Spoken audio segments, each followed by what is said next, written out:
Hello students, welcome to Gyan Jyoti Public School in online class. I have taught you the half part of the first chapter of history, but some topics are left. I hope I am audible to everyone and my voice is also clear to you. Okay, so let's begin to next topic. Okay.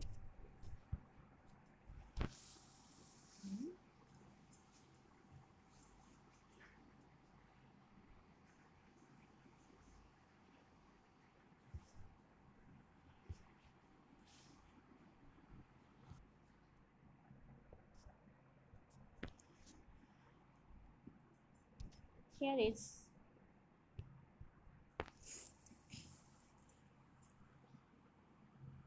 तो आपका next topic है sources of history. Sources of history, इतिहास का स्रोत। हम लोग पीछे इस चैप्टर में पढ़ चुके हैं कि हम लोग हिस्ट्री के बारे में कैसे जानकारी कर पाते हैं कि इतिहास में बीते हुए समय में क्या हुआ, कैसे हुआ। तो क्या क्या स्रोत हैं जो हमें इतिहास की बातें बताता है और हमें उस पर भरोसा होता है उन सारे स्रोतों पर। ठीक है, तो क्या क्या स्रोत है जो हमें बीती हुई चीज़ों को बताता है। ठीक है, तो यहाँ कह रहा है historians collect information from a variety of sources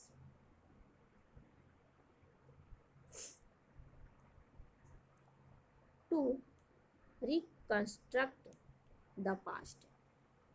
जो हिस्टोरियंस हैं वे बहुत सारी इंफॉर्मेशन को इकट्ठा करते हैं। किस लिए? तो स्रोतों को, जो हिस्ट्री से रिलेटेड जो चीज़ें हमें मिलती हैं उन्हें, उस चीज़ों को वे कलेक्ट करते हैं इंफॉर्मेशन देने के लिए कि रियल में ये घटना इस समय की घटी है या इस समय की है। Okay,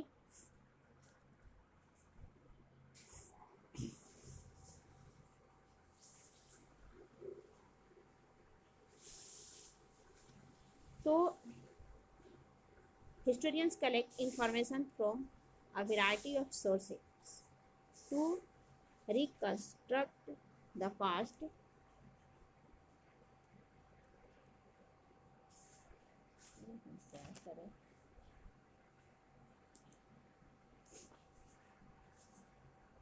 Sources of history can be classified into two main groups. जो हिस्टोरियंस को जो प्रूफ मिलता है जिससे कि वो हिस्ट्री के बारे में सही सही प्रूफ दे पाते हैं, वो जो सोर्सेस होते हैं वो दो वर्गों में डिवाइड किया गया है, दो वर्गों में उसे वर्गीकृत किया गया है। वो क्या है? तो archaeological sources and literary sources. जो ये दो पार्ट में जो डिवाइड किया गया है, जो स्रोत मिलता है हिस्टोरियंस को, इतिहासकार को, कहीं खुदाई में या ज़मीन के नीचे किसी भी कारण से ज़मीन खुदाई की जाती है तो खुदाई के अंदर जो चीज़ें मिलती हैं उन स्रोतों को दो पार्ट में डिवाइड किया गया है। एक है फर्स्ट जो है आर्कियोलॉजिकल सोर्सेस एंड दूसरा जो है लिटरेरी सोर्सेस। आर्कियोलॉजिकल मीन्स होता है पुरातात्विक स्रोत। पुरातात्विक मीन्स जो ज़मीन के अंदर खुदाई में मिलता है, ज़मीन को खोदने पर जो कुछ बहुत पुराने समय का जो मिलता है। और दूसरा होता है लिटरेरी सोर्सेज, जो लिखित मिलता है। ठीक है, जो आर्कियोलॉजिकल स्रोत होता है वो कोई वस्तु के रूप में, जैसे घड़ा हुआ, पत्थर हुआ, कोई औजार हुआ या खिलौना हुआ या ज्वेलरी हुआ, ये सभी जो चीज़ें हैं वो सब कुछ जो होता है आर्कियोलॉजिकल होता है, पुरातात्विक होता है। और लिटरेरी मीन्स होता है जो लिखित प्रमाण मिलता है, वो क्या होता है? साहित्य से संबंधित जो स्रोत होता है। ठीक है, जैसे archaeological sources. Archaeology is the scientific study of the past based on it's physical remains. जो ये लोग देख रहे होंगे कि जो आर्कियोलॉजी मीन्स पुरातात्विक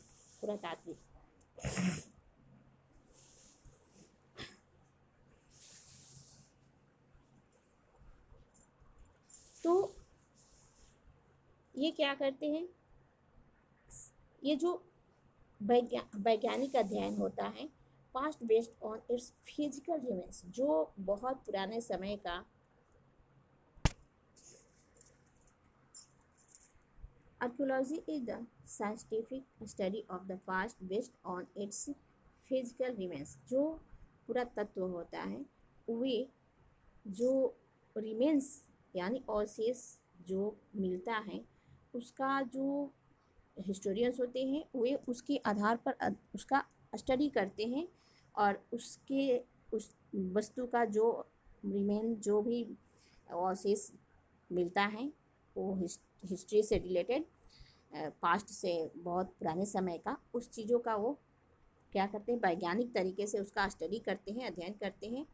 the places from where this remains are excavated, that is dug out, is an archaeological site।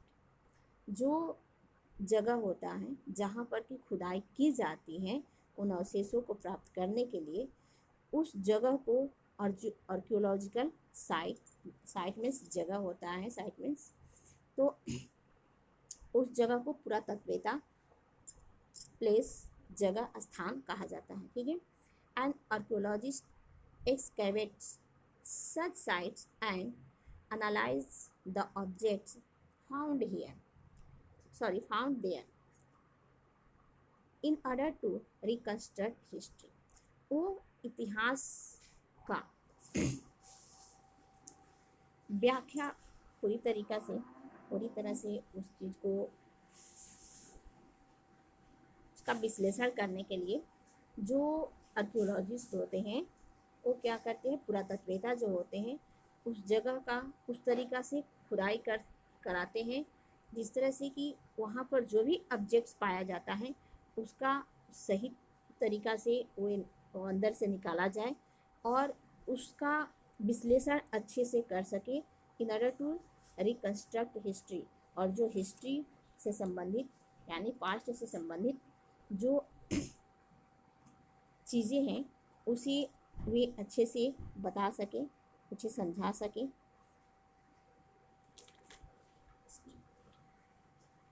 Okay,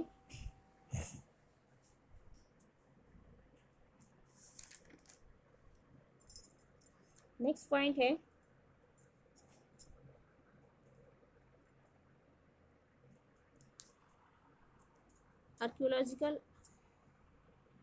archaeological objects could include tools, weapons, pottery, jewelry, clothes, shells, paintings, sculptures, coins, monuments, and even remains of entire cities। They are the only sources of information about prehistory।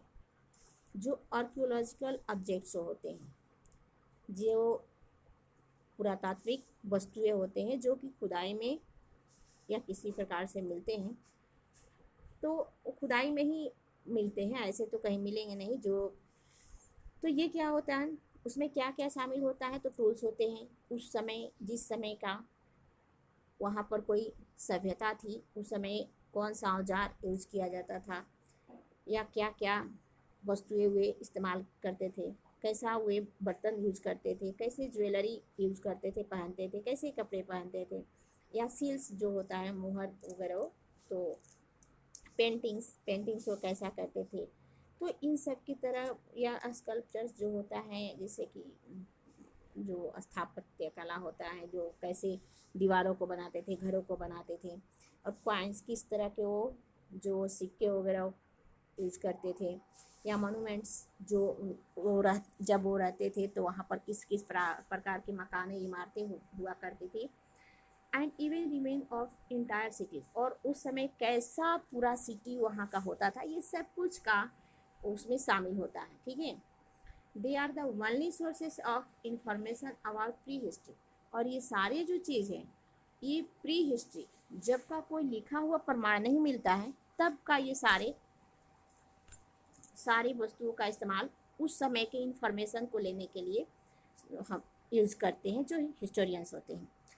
अभी जब जो history है, यानी कि जब का लिखा हुआ पर लिखित कोई चीज़ मिलने लगा, तब के लिए वे लिखित जो सोर्सेस है, लिटरेरी सोर्सेस हैं, उनका इस्तेमाल करते हैं किसी समय के, किसी पीरियड के बारे में जानने के लिए, क्योंकि लिटरेरी सोर्सेस से ज़्यादा और अच्छी से अच्छी जानकारियाँ मिल पाती हैं।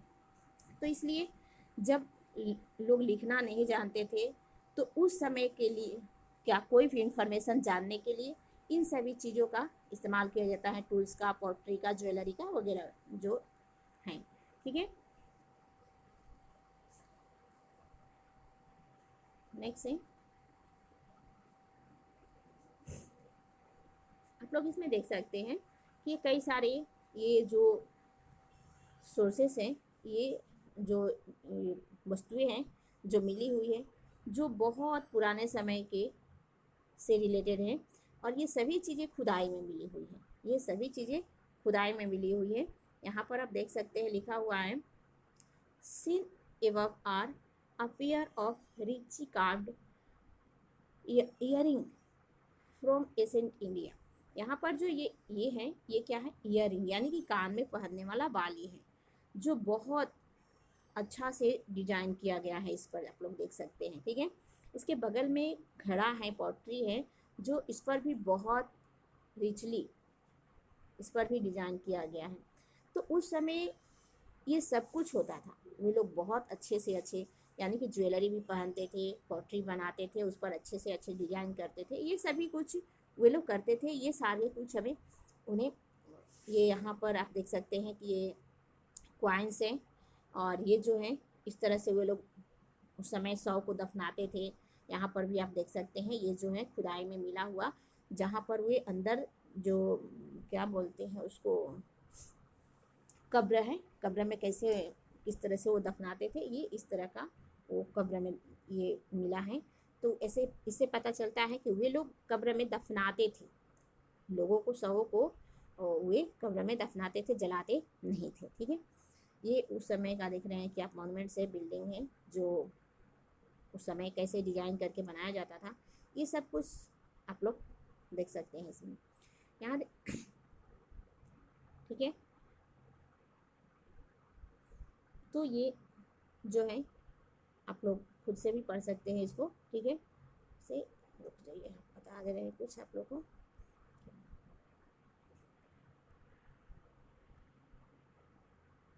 आप लोग इसमें देख सकते हैं, scene above are a pair of richly carved earrings from East India, lift and a pot made in China more than 4000 years ago। ये जो पॉट है ये चाइना से का बना हुआ है, चाइना से मिला हुआ है, जो कि आज से 4000 वर्ष पहले का है। और ये ईयरिंग भी आज से 4000 वर्ष पहले का है, जो कि कितने अच्छे से इस पर डिजाइन किया गया है आप देख सकते हैं। ठीक है, यहाँ पर आप देख सकते हैं ये ईयरिंग, ये ओके।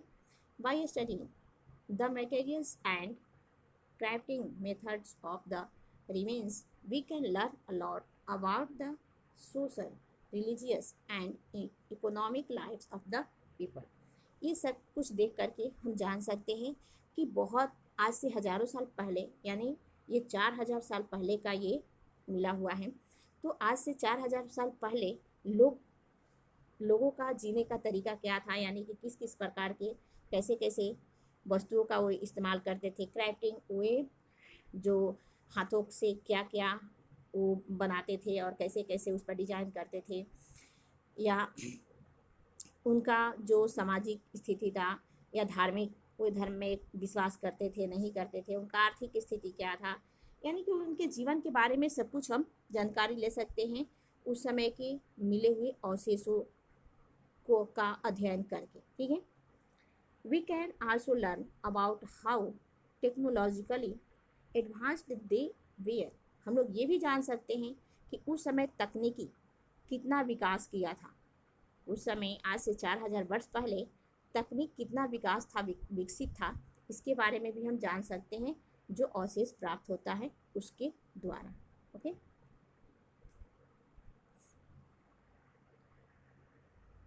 यहाँ भी देख सकते हैं कि इसमें क्वाइंस के बारे में दिया हुआ है कि क्वाइंस एंड सेल्स, जो ये हैं क्वाइंस है और ये सेल्स है। ठीक है, कि are available sources of information about different aspects of life in the past. पुराने समय की कोई भी इंफॉर्मेशन को जानकारी करने के लिए हमारे पास हम जो सील्स या क्वाइंस उपलब्ध है उससे भी विभिन्न प्रकार की जानकारियाँ हमें मिल पाती हैं। From the pictures and writings on coins we get to know about the rulers, the years of their regions and the extent of their kingdoms।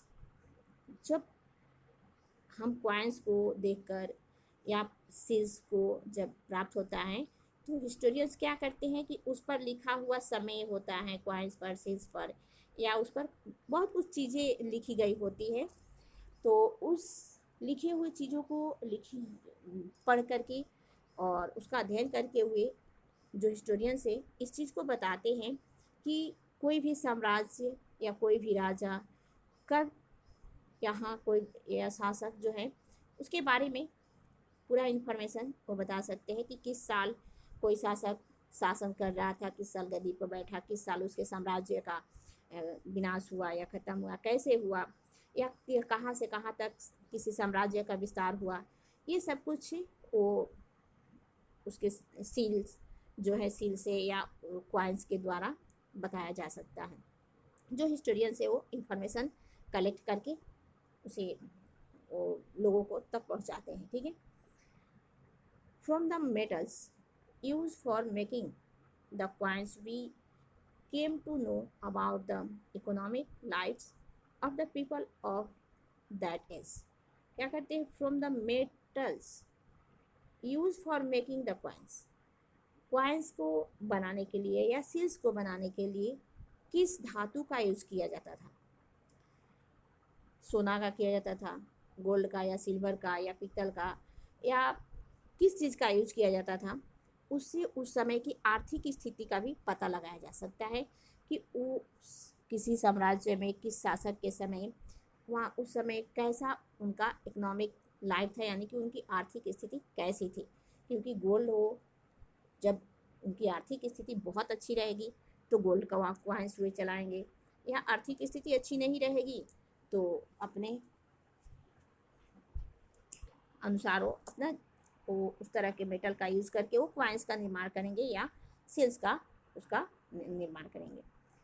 The study of coins is known as numismatics. जो coins का study है, यानी coins जो मिलते हैं, सिक्के जो मिलते हैं खुदाई में, उनका जो अध्ययन जो हिस्टोरियंस अध्ययन करते हैं तो उस अध्ययन को न्यूमिस्मेटिक्स कहा जाता है, न्यूमिस्मेटिक्स कहा जाता है। ठीक है, नेक्स्ट है फॉसिल्स। फॉसिल्स मीन्स जीवाश्म। जो fossils are also important archaeological sources. जो फॉसिल होते हैं जीवाश्म, यानी कि जीवों के का मरा हुआ जो खुदाई में अवशेष मिलता है उसको बोलते हैं फॉसिल्स। तो जीवाश्म उसको बोलते हैं। तो ये जो है, ये भी जो है फॉसिल्स जो है या जीवाश्म जो है, ये भी जो पुरातात्विक बहुत महत्वपूर्ण पुरातात्विक स्रोत है। They are remain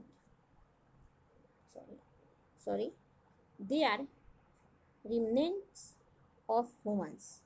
animals or plants that have become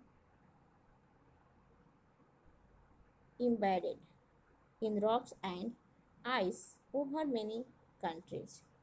आप देख सकते हैं यहाँ कि जो they are remains of humans, जो ये जीवाश्म है, इसमें जरूरी नहीं कि केवल मानव का ही जीवाश्म होता है, वही जीवाश्म इंफॉर्मेशन देता है पास्ट के बारे में। नहीं, एनिमल्स का जीवाश्म है, यानी कि एनिमल्स का मरा हुआ अवशेष हो या पेड़ पौधों का अवशेष हो या मानव का अवशेष हो, ये सभी जो है पास्ट का इंफॉर्मेशन बहुत अच्छी तरीक़ा से देता है। या मान लीजिए रॉक हो, चट्टान हो या बर्फ़ हो जो बहुत पुराने समय से कहीं दबा हो, तो ये सब कुछ जो किसी उस समय की किसी भी कंट्री का वो इंफॉर्मेशन बहुत सारी जानकारियाँ देता है। They help us understand how living begin they help us understand how living beings evolve या कह सकते हैं चेंज ओवर टाइम। यानी कि ये जो भी ये जीवाश्म मिलता है, तो उनका स्टडी से ये हमें पता चलता है कि आज से बहुत पुराने समय लोगों का जीवन कैसा था और आज के लोगों का जीवन कैसा है, उस समय और आज में क्या चेंजिंग आई है, क्या बदलाव आए हैं, ये सभी हम जानकारियाँ प्राप्त कर सकते हैं। This image shows a human fossil from around 60,000 years ago.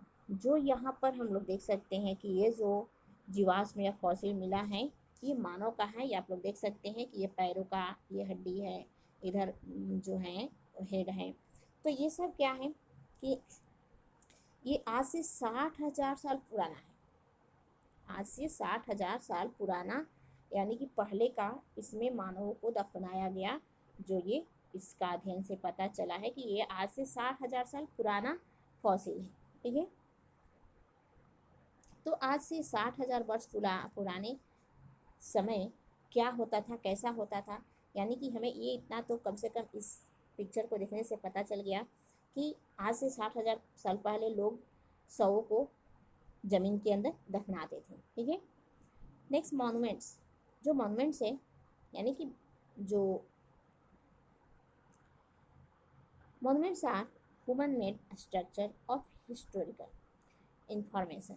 जो मॉन्यूमेंट्स है वो उस समय की, जिस समय का कोई मॉन्यूमेंट्स होता है, उसके किसी मॉन्यूमेंट्स का अध्ययन करने से ये हमें पता चलता है कि ये कब का बनाया हुआ है, आज से कितना साल पुराने समय का बनाया हुआ है। तो मानो उस समय किस किस तरह का स्ट्रक्चर बनाया करते थे, ये सब की जानकारियाँ मिल पाती हैं हिस्ट्री से related. They are usually built in memory of a person और an event. Forts, palaces, temples and tombs are examples of monuments. जो पुराने समय में पास्ट में जो लोग हुआ करते थे, वो क्या करते थे कि वो ख़ास तौर पे बहुत बड़े बड़े इमारत बना करके बनाते थे। वो किस लिए? तो किसी व्यक्ति के, किसी पर्सन के याद में, या किसी घटना की याद में, या कोई किला बना देते थे, या कोई बहुत बड़ा पैलेस महल बनाते थे, या टेम्पल मंदिरों का निर्माण करते थे, या उसको हम क्या बोलेंगे, कब्र, जैसे कि लोगों का मकबरा भी वे बनाया करते थे। लोगों जो किसी रूलर्स वगैरह का, सम्राट का डेथ होता था तो उनको कब्र में दफना करके और उस जगह पर क्या करते थे कि वो मकबरा बनवाते थे। तो इस तरह से ये सभी चीज़ें जो है हमें बहुत कुछ किसी पुराने समय का इंफॉर्मेशन देता है। ठीक है, by studying the materials they were built of the period when they were built and the reasons why they were built, much can be known about the past। यानी कि हम मोनूमेंट्स का अध्ययन करके जो हिस्टोरियंस हैं वो क्या करते हैं कि बहुत सारे इंफॉर्मेशन उसे प्राप्त करते हैं। जैसे कि ये मोनूमेंट्स जो क्यों बनवाया गया या किस किस मटेरियल से बनवाया गया, उसको बनाने में क्या क्या मटेरियल का यूज़ किया गया, या किस समय का बनवाया गया है, क्यों बनवाया गया, कौन बनवाया और किसके किस लिए बनाया, बनाने का कारण क्या था, ये सब कुछ जानकारी हमें बहुत पुराने समय की मिल पाती है ये मोनूमेंट्स वगैरह से। ठीक है। The Sanchi stupa known sorry son above is one of the oldest monuments in India. जो सांची स्तूप है वे भारत के बहुत पुराने इमारतों में से एक है जो बहुत सारे इंफॉर्मेशन देता है अपने समय का। ठीक है। नेक्स्ट लोग देख सकते हैं यहाँ पर है जो इसमें in many ancient cultures the dead were buried with objects that people believed might be needed even in the afterlife। आप देख सकते हैं यहाँ पर है कि बहुत पुराने समय में ऐसा वहाँ की सभ्यता में वहाँ का संस्कृति था कि जब कोई व्यक्ति मरता था तो उसे दफनाया जाता था ज़मीन के अंदर, तो उसके साथ वैसा मानना था कि उसकी आवश्यक चीज़ों को भी उसके साथ उसके कब्र में दफनाया जाता था।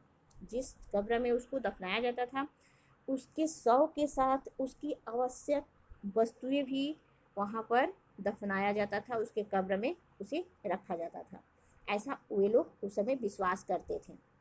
ये आप देख सकते हैं ये कब्र जो है, इस कब्र में बहुत सारी चीज़ें भी दफनाया गया था। ठीक है। This places were known as burial sites, जो वो प्लेस होता है जहाँ पर कि लोगों को दफनाया जाता था और उसमें उसकी आवश्यक चीज़ें भी उसमें रखी जाती थी जो कि उनके आफ्टर लाइफ यानी कि उनके जीवन के बाद उन्हें फिर उन्हें मिलेगा ऐसा माना जाता था। तो उसको क्या बोला जाता था, बरियर साइट बोला जाता था।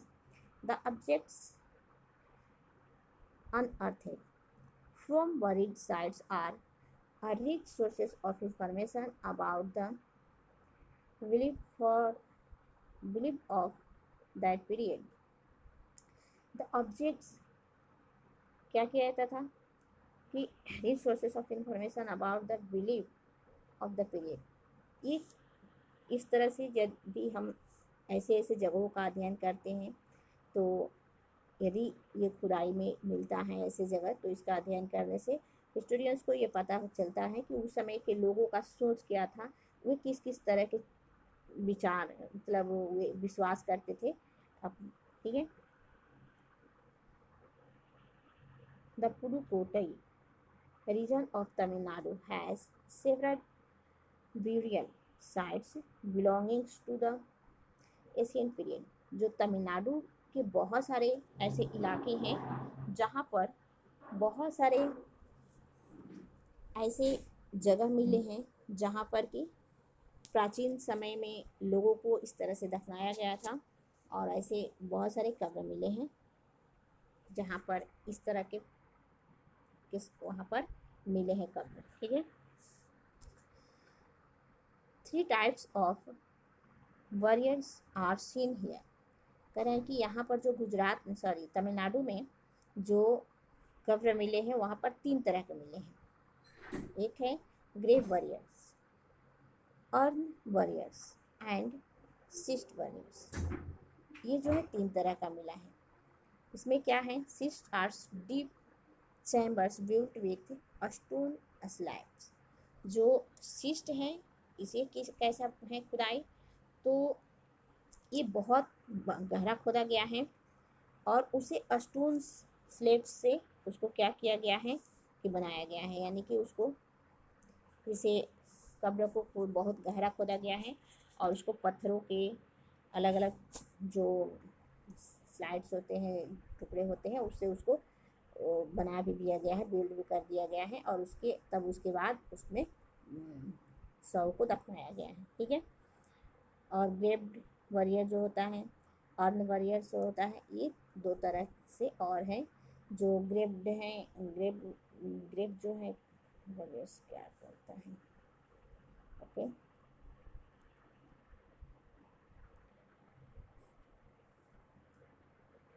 आप देख सकते हैं यहाँ पर कि बहुत सारे पत्थर के टुकड़े रखे हुए हैं। तो ग्रेव बैरियर यानी कि बड़े जो कब्र होता है, कुछ गड्ढे खोल खोद करके उसको उसमें कब्र दफनाया जाता, शव को दफनाया जाता था, तो कब्र उसको बोलते थे। तो ग्रेव बैरियर होता था। और अर्न बैरियर होता था जहाँ पर कि वे वस्तुओं को लोगों कब्र खोद करके उसमें शव को दफनाते थे और उसके साथ उनके यूज के सामान जैसे कलश वगैरह भी रखते थे। तो इस तरह से वे 3 तरह के अवशिष्ट बैरियर्स जो होता था उसमें वे क्या करते थे कि कब्र खोद करके बहुत गहरा हुए चैम्बर की तरह खोदते थे और उसके बाद उसको पत्थर के पटिया से क्या करते थे कि उसको अच्छे से उसको नीचे से ढक देते थे और चारों तरफ से, और फिर उसके उसके ऊपर शव को रख करके हुए दफनाते थे। तो इस तरह से 3 तरह के तमिलनाडु के आसपास मिले हैं जो शव को दफनाया जाता था। अरे क्या कर रहे हैं, तो क्या हो जा रहा है। नेक्स्ट पॉइंट है archaeological sources are important because. जो ये आर्कियोलॉजिकल सोर्सेस है जो अभी हम लोग देखें कि जैसे कलश है या ईयरिंग है या जो फॉसिल्स हैं या कॉइन्स हैं, सील्स हैं, ये क्यों इम्पॉर्टेंट है, इसका ये जो ये सभी चीज़ें क्यों ज़रूरी हैं। आप यहाँ देख सकते हैं कि they are the only sources for constructing the past where written sources are not available. यानी कि प्री हिस्ट्री जो होता है उस समय का कोई भी रिटेन प्रूफ नहीं अवेलेबल है। तो उस समय की जानकारी हमें कैसे मिलेगी, ये जानकारी लेने के लिए जो ये आर्कियोलॉजिकल सोर्सेस हैं ये ज़रूरी है। जो आर्कियोलॉजिकल सोर्सेस हैं ये जिस समय का कोई रिटन प्रमाण उपलब्ध नहीं है उस समय के बारे में हमें बताने के लिए ये आर्कियोलॉजिकल सोर्सेस जो हैं यानी पुरातात्विक स्रोत जो है ये क्या है, इम्पॉर्टेंट है हमारे लिए। They are helpful for verifying data found in written records. ये जो है ये जो रिटन रिकॉर्ड्स मिलता है उसको भी वेरीफाई करता है, उसे भी सत्यापित करता है। जो हमें ये जो आर्कियोलॉजिकल स्रोत मिलता है, सोर्सेस मिलता है, वो और रिटन रिकॉर्ड दोनों को एक साथ समान कर एक साथ मतलब उसको स्टडी किया जाता है कि रियल में दो चीज़ एक दूसरे से मिलता जुलता है कि नहीं है। ठीक है, चाहे वो हिस्ट्री का मान लीजिए कि कोई हिस्ट्री का ही है जब का लिखा हुआ प्रमाण है और उसी समय का कोई मटेरियल्स भी मिलता है जैसे कलश वगैरह या कोई वस्तु या खिलौना, तो उसको दोनों में ऐसा मैच किया जाता है कि दोनों एक समय का है या क्या चीज़ है। तो जो रिटेन रिकॉर्ड मिलता है उसके थ्रू और आर्कियोलॉजिकल जो सोर्सेस मिलता है दोनों को एक दूसरे से मैच करके बहुत सारी और भी अधिक जानकारियाँ प्राप्त किया जाता है। तो इसलिए ये बहुत ज़्यादा इम्पॉर्टेंट होता है। दूसरा है लिटरेरी सोर्सेस यानी कि साहित्यिक स्रोत। Literary sources of history include all written works that provide information about the past. जो लिटरेरी यानी कि जो साहित्यिक स्रोत हैं ये इतिहास में क्या उसमें क्या क्या शामिल है, तो रिटेन रिकॉर्ड जो भी लिखा हुआ प्रमाण मिलता है वो सब कुछ उसमें शामिल होता है। और ये जो है लिटरेरी सोर्सेज जो है पास्ट के बारे में, बीते हुए समय के बारे में बहुत अधिक जानकारी देता है। इसमें लिटरेरी सोर्सेज को भी 2 पार्ट में डिवाइड किया गया है। इसमें क्या होता है कि इंस्क्रिप्शन एंड मॉन्यूमेंट्स, सॉरी इसे 2 पार्ट में नहीं डिवाइड किया गया है। ये इंस्क्रिप्शन हो या मॉन्यूमेंट्स है, ये सब क्या है, ये सब रिटेन रिकॉर्ड्स हैं। ठीक है, और ये inscription and monuments, sorry manuscripts, inscriptions and manuscripts are the earliest examples of handwritten record. With the invention of printing, books became the main form in which literature was presented. देखिए manuscript and inscription. Inscription means होता है, उसको क्या बोलेंगे,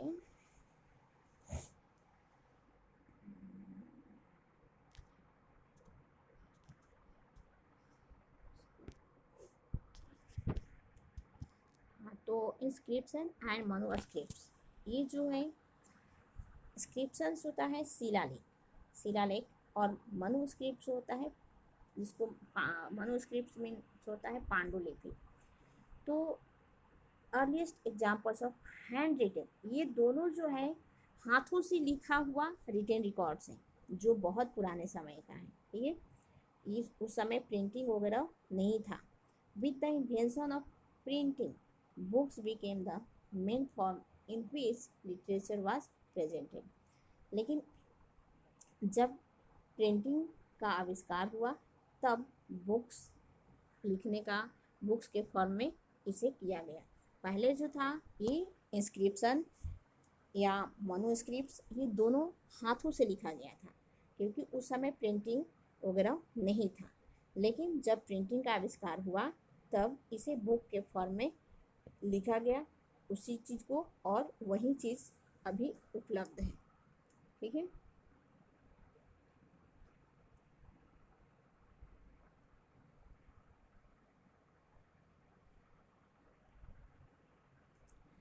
next जो है आप यहाँ देख सकते हैं literary sources. Literary sources are of two main types, religious and seculars. ये जो रिटन रिकॉर्ड्स है, जो साहित्यिक जो स्रोत हैं, वो टू पार्ट में डिवाइड है। यहाँ पर आपको दो पार्ट में डिवाइड किया गया है, और वो क्या है, एक धार्मिक है और एक लौकिक है, यानी कि लौकिक और अलौकिक है। धार्मिक और जो जिसको हम बोलेंगे लौकिक, यानी कि धर्मनिरपेक्ष, जो धर्म से रिलेटेड नहीं हो, दुनियावी हो, ठीक है। तो एक तो धार्मिक है जो धर्म से रिलेटेड होता है, और सेकुलर जो होता है वो धर्म से रिलेटेड नहीं होता है, ठीक है। तो जो रिलीजियस लिटरेचर है, religious literature includes all text that deal with religion. जो रिलीजियस लिटरेचर हैं वो उसमें पूरी तरह से धर्म से रिलेटेड होता है, वो धर्म के बारे में उसमें पूरी व्याख्या की गई होती है, ठीक है। This religious text tell us about the social, political, economic and religious life of the people of ancient time. मतलब प्राचीन समय में लोगों का सामाजिक, राजनीतिक, आर्थिक स्थिति कैसा था, इन सभी के बारे में ये जो धार्मिक जो साहित्य है, ये सब कुछ बताता है लोगों के बारे में, जिस समय के का वर्णन किया गया होता है उस साहित्य में, उस समय के बारे में, उस समय के लोगों के जीवन में के बारे में सब कुछ बताता है कि उनका जीवन में, उनका सामाजिक जीवन, उनका राजनीतिक जीवन, उनका आर्थिक जीवन या उनका धार्मिक जीवन कैसा था, यानी कि वे किस किस धर्म का मानते थे या क्या करते थे, धर्म मानते थे, नहीं मानते थे, इस तरह की सभी बातें ये जो रिलीजियस लिटरेचर है ये हमें बताता है। नेक्स्ट है secular literature. Secular literature includes all written text that are non religious in nature.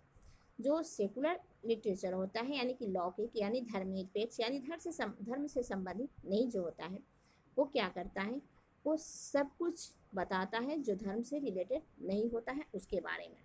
जैसे कि ऑटोबायोग्राफी या biographies, court chronicles and accounts, ये सभी जैसे क्या होता है, इन सभी के बारे में वो बताता है कि उस समय के लोगों का जो आत्मकथा वे क्या करते थे। जो सेकुलर लिटरेचर है उसमें क्या क्या शामिल होता है, तो ये एग्जाम्पल है जो सेकुलर लिटरेचर का, जो ऑटोबायोग्राफीज होता है, जो आत्मकथा, ऑटोबायोग्राफीज मीन्स आत्मकथा, और बायोग्राफीज मीन्स जीवनी। यानी आप लोग सुने होंगे कि उस पहले के राजा महाराजा होते थे या जो दरबारी कवि वगैरह होते थे, वे बहुत कुछ लिखते थे अपने जीवन से संबंधित भी, या शासक जिस शासक के दरबार में रहते थे उनके जीवन से संबंधित। तो ऑटोबायोग्राफी जो होता है, जो स्वयं आदमी अपने बारे में लिखता है, ठीक है। और बायोग्राफी होता है जो कोई भी किसी के जीवन के बारे में लिख देता है। और कोर्ट क्रॉनिकल्स होता है जो दरबार में जो भी वृतांत वगैरह होता है उनके, तो इस तरह से, या उसको हम कह सकते हैं कि जैसे उनकी स्थिति दरबार में जो न्याय से संबंधित शासक क्या करते थे, किस प्रकार से न्याय देते थे, इस तरह से सभी कुछ वे उसमें जो वर्णन किया गया रहता है, जिस लिटरेचर में, वो लिटरेचर जो होता है वो क्या किस में आता है, तो लौकिक लिटरेचर, लौकिक साहित्य में आता है। जैसे, ठीक है, या अकाउंट्स वगैरह हो, जो भी हो उसको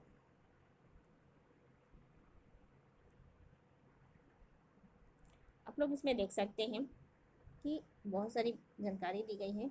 और foreign travellers are all examples of secular literature. जो अभी हम लोग पढ़े कि जो ऑटोबायोग्राफीज हैं या बायोग्राफीज हैं या कोर्ट क्रॉनिकल्स हैं या जो अकाउंट्स ऑफ फॉरेन ट्रेवलर्स, यानी कि जो विदेशियों का यात्रा वृतांत होता है, ये सब कुछ जो है एग्जाम्पल है किस चीज़ का, तो सेकुलर लिटरेचर का। All of them are important sources of history as they give us insights into the social and cultural life of people at that time। ये सभी वस्तुएं, जो सभी ये स्रोत हैं, जो सेकुलर लिटरेचर हैं, ये सभी जैसे कि ऑटोबायोग्राफीज या बायोग्राफीज, कोर्ट क्रॉनिकल्स या अकाउंट्स ऑफ फॉरेन ट्रेवलर्स, ये सब कुछ जो है ये उस समय के लोगों के सामाजिक या सांस्कृतिक जीवन के बारे में सारी जानकारियाँ प्राप्त करता है, हिस्ट्री के बारे में।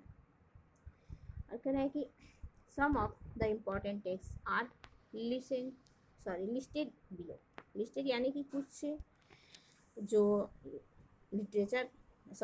सेकुलर लिटरेचर हैं वो यहाँ नीचे क्या क्या उल्लेखित किया गया है, जिसे आप पढ़ सकते हैं, जान सकते हैं कि कौन कौन से हैं। जैसे यहाँ पर है राजतरंगिणी।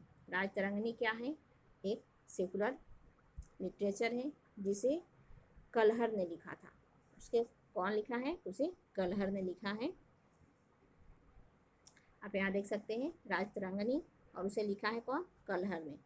तो इसमें क्या चीज़ वर्णन किया गया है, तो the history of Kashmir during the Asian period, यानी कि बहुत प्राचीन समय में कश्मीर के इतिहास को वर्णन किया गया है राजतरंगिणी में। और इस तरह राजतरंगिणी जो है एक किताब का नाम है, ठीक है, एक ग्रंथ है, एक बुक है जिससे कलहर ने लिखा है। और उसमें कलहर ने कश्मीर की प्राचीन समय के इतिहास के बारे में उसमें वर्णन किया है, ठीक है। और यहाँ है अर्थशास्त्र, जो कौटिल्य ने लिखा है। कौटिल्य जिसको हम बोलते हैं क्या, चाणक्य, ठीक है। उसमें details of law, order and the political administration, जो ये कौटिल्य है या चाणक्य हैं, ये अर्थशास्त्र में उस समय के, आप लोग जानते होंगे कि वो चंद्रगुप्त का मंत्री थे। तो वो अपने समय में, उनके शासनकाल में जो राजनीतिक, प्रशासनिक और जो आदेश हुआ करता था, ये कैसा हुआ करता था, किस तरह से ऑर्डर वगैरह लोग मानते थे, प्रजा वहाँ के किस तरह के नियम कानून थे, और प्रशासनिक कार्य, राजनीतिक प्रशासनिक जो शैली थी वहाँ की वो कैसी थी, ये सभी उस समय उस बुक में वो वर्णन किए हैं। अब यहाँ इस तरह से ये नीचे बहुत सारी बुकें दी गई है जिसमें आप पढ़ सकते हैं। यहाँ इंडिका है जो मेगास्थनीज ने लिखा है, और ये क्या थे, ग्रीक के एक राजदूत थे जो चंद्रगुप्त मौर्य के कोर्ट में दरबार में आए हुए थे, ठीक है। और ये जो है, इसके बाद है रिकॉर्ड ऑफ बुद्धिस्ट किंगडम, जो ये फाहियान है, ये चाइनीज़ ट्रेवल है, जो चाइनीज़ जो यात्री थे जो इंडिया में आए हुए थे। और ये भी लिखे हैं जो बुक, अभी हम तो ये सारी बुक आप लोग याद कर लीजिएगा, ये जो नीचे जितना सारा बुक दिया हुआ है और कौन इसे लिखा है, ठीक है, इस सारे बुक को आप लोग याद कर लीजिएगा अच्छे से कि किस बुक को किसने लिखा है, ठीक है। ये सारे आप लोग अच्छे से याद कर लीजिएगा और उसमें किस चीज़ का वर्णन किया गया है, ये किस चीज़ का उसमें वर्णन किया गया है, ये सब आप लोग याद कर लीजिएगा, ठीक है। नेक्स्ट पॉइंट है इसमें influence of geography in Indian history. यहाँ पर आप देख सकते हैं सोर्सेस ऑफ हिस्ट्री। हिस्ट्री के जो स्रोत हैं उसको दो पार्ट में डिवाइड किया गया है, आर्कियोलॉजिकल एंड दूसरा है लिटरेरी। लिटरेरी को में क्या क्या आता है, तो इंस्क्रिप्शन आता है, मनोस्क्रिप्ट्स आता है, बुक्स आता है और एडिक्ट्स, ये सब कुछ आता है।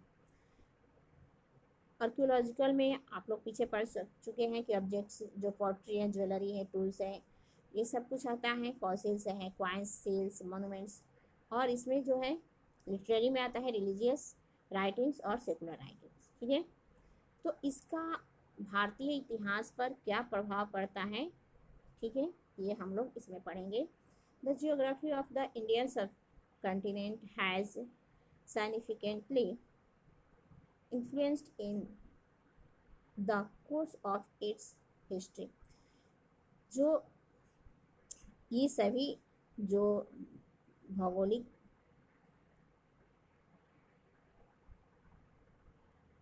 ये सभी जो अभी हम लोग ऊपर पढ़े सारे मॉन्यूमेंट्स जो लिटरेचर के बारे में, इन सब का भारतीय उपमहाद्वीप प्रायद्वीप पर इसके भौगोलिक जो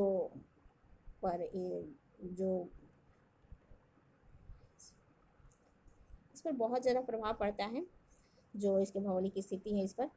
इस the Himalayan range in the north acted as a natural barriers. जो हिमालय हैं ये इंडिया के नॉर्थ में स्थित है, ठीक है।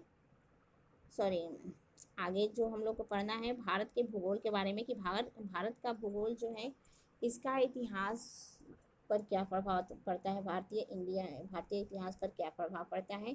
तो यहाँ जो है भारतीय जो उपमहाद्वीप है उस पर यहाँ के भूगोल का भी बहुत प्रभाव पड़ता है, और आज से नहीं, बहुत पहले इतिहास से ही पड़ता है। तो जैसे कि the Himalayan range in the north, यानी कि हमारे भारत के नॉर्थ में हिमालय जो स्थित है वो बैरियर का प्राकृतिक रूप से बैरियर का रुकावट का काम करता है and prevented many invaders from attacking India from the north. जो जैसे हिमालय जो है बहुत ऊंचा है और उसको पार करके और उत्तर इंडिया के नॉर्थ साइड से किसी अटैक करने वाले आक्रमणकारी को भारत में प्रवेश करने में कठिनाई होती है, यानी कठिनाई क्या हम कहें, असंभव है। तो इस तरह से जो हिमालय है वो उत्तर से आने वाले आक्रमणकारियों को हमारे इंडिया में प्रवेश करने से रोकता है और हमारे इंडिया को सुरक्षित रखता है, ठीक है, वो बैरियर का काम करता है। However, the passes in the Himalayan range that were used by traders from Central Asia also allowed different powers like the Greeks, Huns, Turks, and the Mughals to invade India at different times।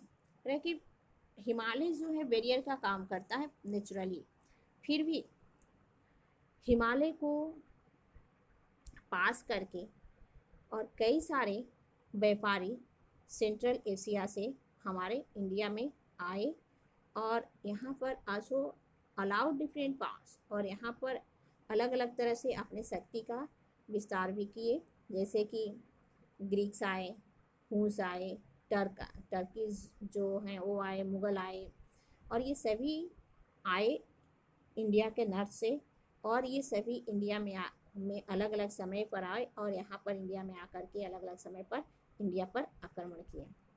Because of its long coast line, people in India always enjoyed trade relations with many countries that lay across the seas। देखिए India का जो coast line से यानी समुद्र तटीय जो area है वो भी बहुत लंबा है, इसलिए यहाँ के लोग हमेशा व्यापार का एंजॉय किए हैं, व्यापार किए हैं, अलग अलग देशों से व्यापारिक संबंध जोड़े हैं, समुद्र पार जा कर के अलग अलग देशों से व्यापारिक संबंध स्थापित किए हैं। Later the same seas made it possible for foreign powers like the British to come here and establish empires। और फिर बाद में यही समुद्र पार जो है, समुद्र के पार होकर के सबसे पहले तो भारतीय व्यापारिक संबंध जोड़े, अलग अलग देशों से लोग आकर के इंडिया के साथ व्यापारिक संबंध स्थापित किए समुद्र पार आकर के। और फिर यही क्या हुआ कि बाद में ब्रिटिश भी समुद्र के रास्ते ही आकर के इंडिया में और यहाँ पर अपना पावर का विस्तार किए और फिर यहाँ पर विदेशी पावर अपना करके और फिर यहाँ एम्पायर अपना साम्राज्य भी स्थापित कर दिए। तो इस तरह से विदेश जो ये भौगोलिक स्थिति है हमारे इंडिया का, वो भी इंडिया को बहुत तरह से सुरक्षा दिया है और फिर भी बहुत इंडिया को भारतीय इतिहास में बहुत कुछ पढ़ना है कि और जानना भी है हमें कि उनके ये सब होने के बावजूद भी इंडिया में बहुत सारे विदेशी आए और इंडिया में भारत पर अटैक किया और यहाँ अपना साम्राज्य का विस्तार भी किया। ठीक है, इस वीडियो में बस इतना है आज के लिए और I hope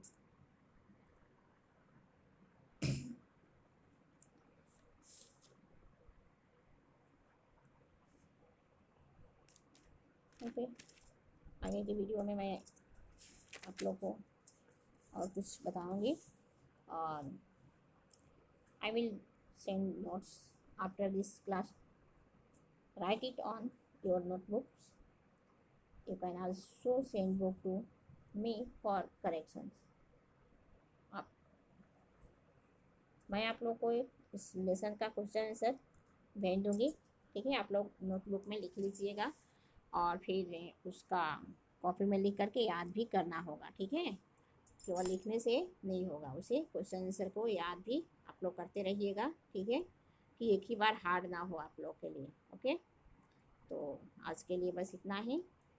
okay bye, it's time to say goodbye. Okay.